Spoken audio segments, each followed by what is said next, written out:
taat yang paling agung, taat yang paling tinggi adalah ilmu.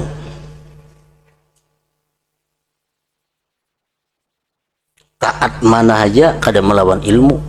Ilmu kepalanya taat.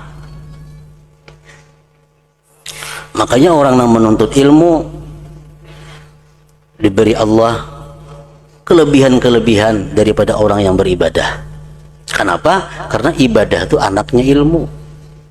Tanpa ilmu kada kau beribadah. Kada ada ilmu kada kau beribadah. Jadi ilmu ini kepalanya. Makanya ujar Nabi SAW, beliau bersabda, la anta kedua fatata'allama baban minal ilmi khairun min an tusalliya mi'ata rak'ah.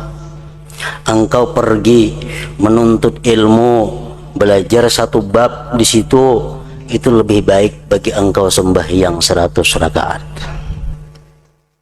Kita belajar ilmu sebab lawan orang sembahyang 100 rakaat, mana ganalnya pahalanya? Ganal belajar ilmu. Karena ibadahnya itu anaknya ilmu. Hadis yang lain Rasulullah mengatakan, hudhuru majlisi alim afdal min salati alfi rak'atin wa iyadati alfi marid wa syuhudi alfi janazah. Menghadiri majlis ilmu agama, menghadiri majlis belajar pengetahuan agama, itu lebih afdal daripada sembahyang 1000 rakaat. Ditambah lagi mailangi 1000 orang garing. Ditambah lagi 4 ma'atar kakubur 1000 jenazah. Ma'atar jenazah, mailangi orang garing, sembahyang, kita tahu semuaan itu baik karena ilmu. Karena ilmu. Makanya kada ilmu kada tahu pada itu baik. Nah, jadi menuntut ilmunya itu jelas lebih afdal daripada ibadah tadi. Nah, begitu pula seutama-utama sesuatu yang ditaati Allah dengannya adalah ilmu, dan kepala ilmu adalah ilmu tentang ilmu. Ilmu tentang ilmu. Artinya ilmu tentang ilmu itu adalah mengetahui dahulu ilmu mana yang patut, yang mesti kita pelajari. Ilmu banyak, macam-macam ilmu sekaligus dipelajari, kada mungkin kawa kepala kita menampungnya. Nah, kalau diadakan urutan-urutan, nang mana dahulu dipelajari, nang mana nang nomor 2, nang mana nomor 3, nang mengetahui itu kepalanya ilmu. Dan kepala ilmu adalah ilmu tentang ilmu. Sebagaimana kepala kebodohan jahil adalah kebodohan terhadap kebodohan.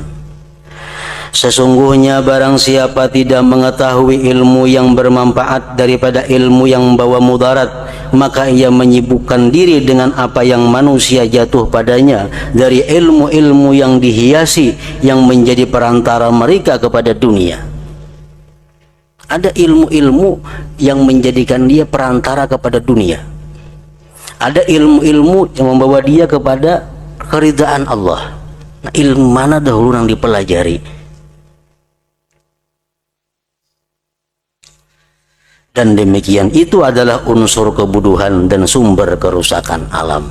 Kalau kita meninggalkan ilmu yang mesti dahulu dipelajari, kita andak bedudi berdahulu ilmu yang kada penting, nah itu sumber kerusakan alam ini. Yang dimaksud adalah bahwa barang siapa bermaksud kebaikan dengan perbuatan maksiat karena kebodohan, maka ia tidak dimaafkan Allah. Orang tuh berbuat dosa, niatnya baik, kada berbekas, dan itu jadi maksiat, Allah kada akan memaafkan karena kebodohan inya, karena kejahilan inya. Kalau pangkena balasan ulung kada tahu pada itu kada boleh, kada ada maaf seperti itu, tetap dia dihukum. Cuma kenapa mencuntan niat memberi makan orang, dikira ulun itu boleh aja, jadi ulun gawi. Nah, kada kawa balasan seperti itu, kada ada maaf bagi orang yang jahil.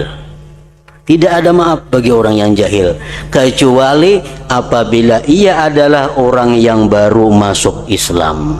Namun ia hanya masuk Islam, memperbuat yang macam itu, dimaafkan Allah. Dan tidak mendapatkan sesudah itu waktu untuk belajar. Ini hanya masuk Islam.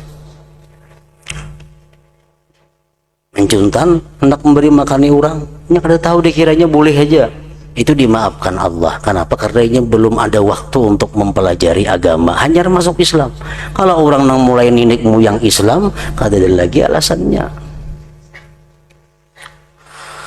Allah Subhanahu wa taala berfirman, "Fas'alu ahla dzikri in kuntum la ta'lamun."